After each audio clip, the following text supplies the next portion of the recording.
Madrid, November 1980. A large crowd of right-wing nationalists gather in the Plaza de Oriente on the 5th anniversary of the death of General Francisco Franco.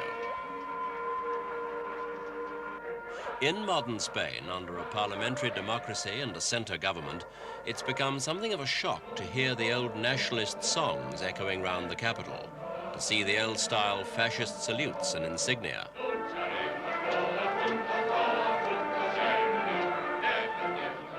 But these nostalgic rallies grow smaller every year.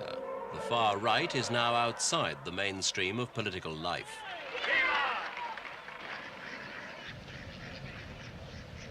Five years ago, Spaniards voted overwhelmingly for parliamentary democracy. There was an amnesty for political prisoners and exiles, part of the new government's efforts to heal wounds, to make Spain's civil war of 1936 to 1939 a thing of the past, part of history.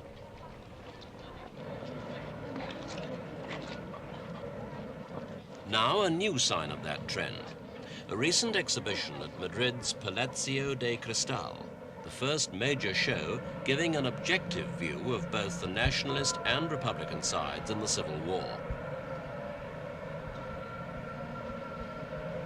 Here, Spaniards can see the weapons used in the fighting, a conflict that split Spain in two, that tore apart towns, villages, families in a deadly war fought on a massive military scale. 500,000 died. Now, new generations can follow how the nationalists started their revolt against a government of Republicans and socialists. The nationalists saw Spain attacked by international masonry, Bolshevism, social injustice and separatism, which they would sweep away.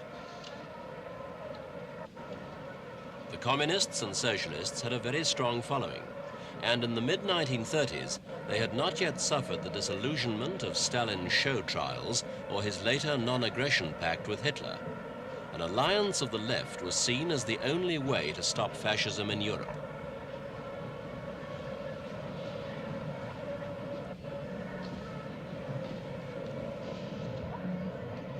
The choice of the Palacio de Cristal for the exhibition was an apt one. It was here that the wartime republic elected Manuel Azaña as its president. He was one of the many personalities who, along with General Franco, dominated those dramatic years of Spain's history. A big attraction for the visitors was the showing on monitors of old Civil War film, much of it of great rarity value.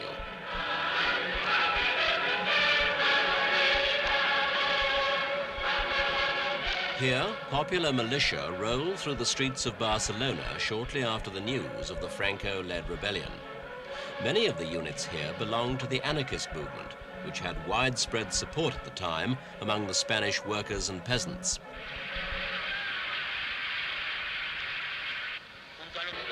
Mobilize was the cry as the nationalists called for a nationwide uprising. They soon controlled about half of Spain, most of the north and west in a broad arc around Madrid. Then followed a series of fierce battles in towns and villages across the land, frequently accompanied by the cold-blooded execution of the losers. The bitterness of the Civil War is reflected in the fact that more people died before execution squads than those who fell in battle.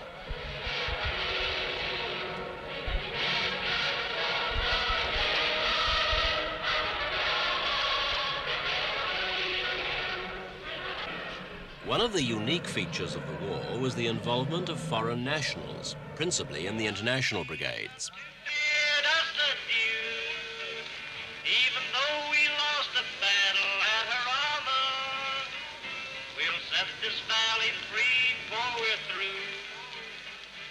The tune of Red River Valley, American volunteers put new words relating their experiences in the Lincoln and Washington battalions of the international brigades. Other volunteers on the Republican side included French, Poles, Czechs, British, Canadians, and also anti-fascist Germans and Italians. But the nationalists had outside helpers too, Moorish contingents from North Africa, where General Franco spent much of his military career, played an important role, as did the Spanish Foreign Legion, which Franco himself commanded for 4 years.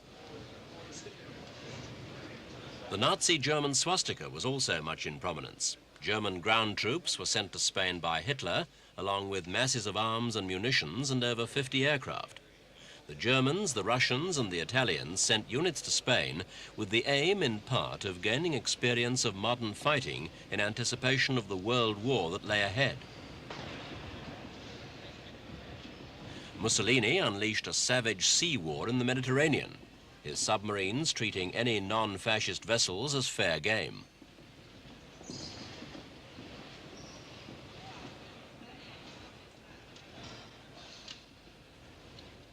Mussolini, Hitler and Franco. Between them, they left an indelible mark on Europe for over 50 years.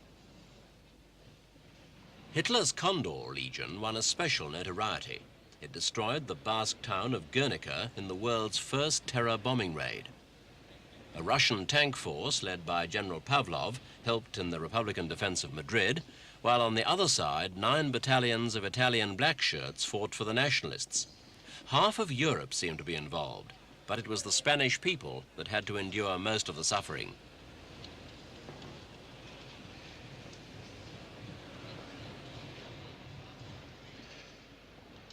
The 32 months of civil war left Spain in ruins. Barcelona, Madrid and finally Valencia fell to the Nationalists, and by April the 1st, 1939, the civil war was over.